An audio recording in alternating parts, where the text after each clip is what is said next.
Guys, galing ako sa palengke. Kamahal ang mga bilihin guys. Grabe.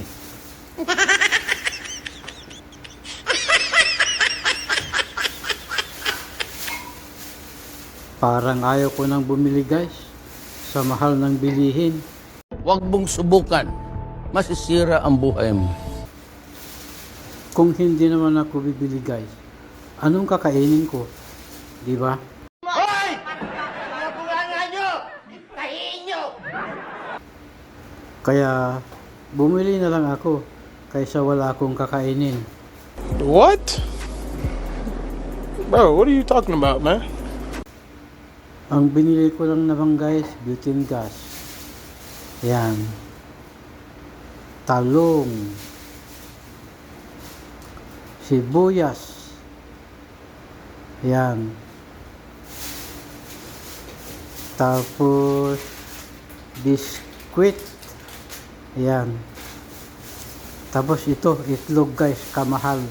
Ang isang pack, $7. Oh my God! Wow!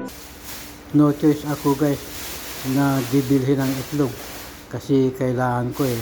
Yung isang pack kasi guys, 10 pieces. Ang halaga, $7. Kung i-multiply mo na lang sa 50 pesos per dollar, di mahal na yun, di ba? 350 na yun. Grabe talaga.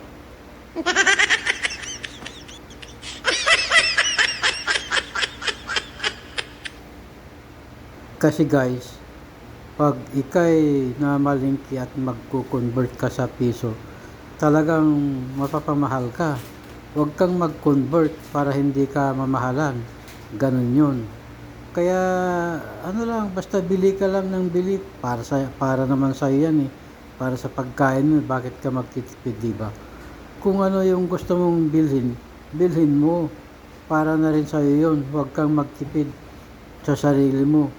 Kung anong gusto mo, bilhin mo para sa ganun ay hindi ka mahirapan sa buhay mo. Hirap din guys kung titipirin mo yung sarili mo, ikaw yung naghahanap buhay, bakit mo titipirin ang sarili mo? Kung anong gusto mong pagkain, bilhin mo para sa ganun ay masaya ang lahat. Huwag mong titipirin ang sarili mo dahil ikaw rin namang mahirapan, di ba?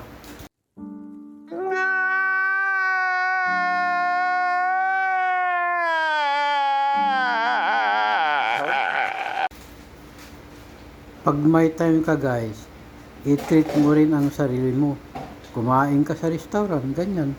Bilhin mo kung anong mga dapat mong bilhin, mga kailangan mo sa iyong buhay, mga damit, ganon. Huwag mong tipirin ang sarili mo, huwag mong tikisin ang sarili mo dahil ikaw ang naghahanap buhay. Hoy! Mga bunganga nyo! Tahiin nyo! Kung may time ka guys, mag-relax ka rin. Go out, mamasyal ka kahit saan.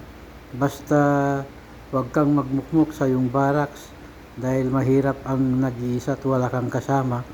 Mamasyal ka rin, punta ka sa mga sightseeing, ganyan.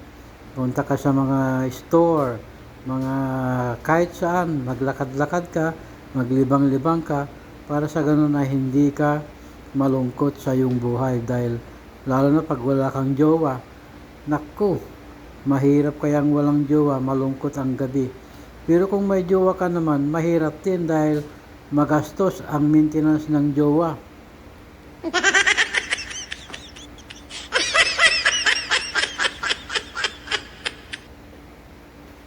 Kung ang jowa mo guys ay bill mo ko, naku po, mahirap yun.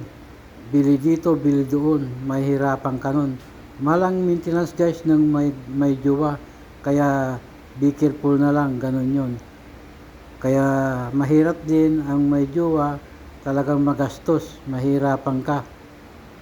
Huwag mong subukan. Masisira ang buhay mo.